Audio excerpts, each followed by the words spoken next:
ദൈവത്തിന് സ്തുതി. പ്രഭാത കിരണത്തിലേക്ക് സ്നേഹവന്ദനം. ഭാഗം 1609. ഇന്ന് മെയ് മാസം 27-ാം തീയതി 148-ാമത്തെ ദിവസത്തിലെത്തി. ഗോതമ്പ് മണി നിലത്ത് വീണ് അഴിയുന്നില്ലെങ്കിൽ അത് അതേപടിയിരിക്കും. യേശു പറഞ്ഞ മനോഹരമായ ഒരു ഓർമ്മപ്പെടുത്തലാണ് വിശുദ്ധനായ യോഹന്നാൻ ശ്ലീഹായുടെ സുവിശേഷം 12-ാം അധ്യായത്തിൽ. ഒരു പത്തായപ്പുരയിൽ 2 ഗോതമ്പ് മണികളുണ്ടായിരുന്നു. ഒരു നാൾ കൃഷിക്കാരൻ 2 പേരെ പാടത്തേക്ക് കൊണ്ടുപോകാനായിട്ട് എത്തുകയാണ്. ഉഴുതുമറിച്ച പാടത്തേക്ക് വലിച്ചെറിയപ്പെടാനും മണ്ണോട് ചേർന്ന് അഴിയപ്പെടാനും തൊണ്ടുപൊട്ടി വേദനിക്കാനും അങ്ങനെ സ്വയം ഇല്ലാതാകാനുമായിട്ടുള്ള ക്ഷണമായിരുന്നു അത്.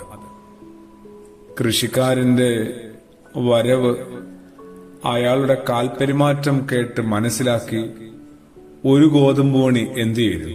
ഒരു മൂലയ്ക്ക് മറഞ്ഞിരുന്നു. വേദനിക്കാൻ, സ്വയം ഇല്ലാതാകാൻ, അങ്ങനെ വിട്ടുകൊടുക്കാൻ അയാൾ തയ്യാറല്ലായിരുന്നു. മറ്റേ ഗോതമ്പ് മണി ആവട്ടെ സന്തോഷത്തോടെ കൃഷിക്കാരന്റെ കയ്യിലേക്ക് ചാടിക്കയറുകയാണ്, എന്തോ ഒരു ഉൾക്കാഴ്ചയാൽ നിറഞ്ഞതുപോലെ. പിന്നീട് എന്ത് സംഭവിച്ചു എന്ന് പറയേണ്ട ആവശ്യമില്ല. നാളുകൾക്ക് ശേഷം പാടത്തിറങ്ങി നൊമ്പരപ്പെട്ട സ്വയം ഇല്ലാതായ ഗോതമ്പ് മണി അതിങ്ങനെ 100 കണക്കിന് ഗോതമ്പ് മണികളായി മാറി. തന്റെ നിയോഗ പൂർത്തി നേടി. തിരിച്ചെത്തി ജീവൻ സംരക്ഷിച്ച് മറഞ്ഞിരുന്നവനോ അതിങ്ങനെ പൂത്തുകെട്ട് നിർജീവമായി കഴിഞ്ഞിരുന്നു. അതിനോടാണ് മനുഷ്യരെ യേശു ഇങ്ങനെ 2ആയിട്ട് തിരിക്കുന്നുണ്ടെന്ന് തോന്നുന്നു.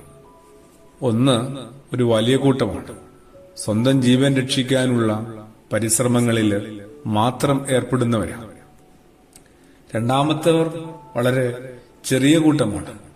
മറ്റുള്ളവർക്ക് ജീവൻ നൽകാനായിട്ട്, അവരുടെ ജീവനെ നിലനിർത്താൻ വേണ്ടി സ്വന്തം ജീവൻ പോലും നഷ്ടപ്പെടുത്താൻ തയ്യാറാവുന്നവർ.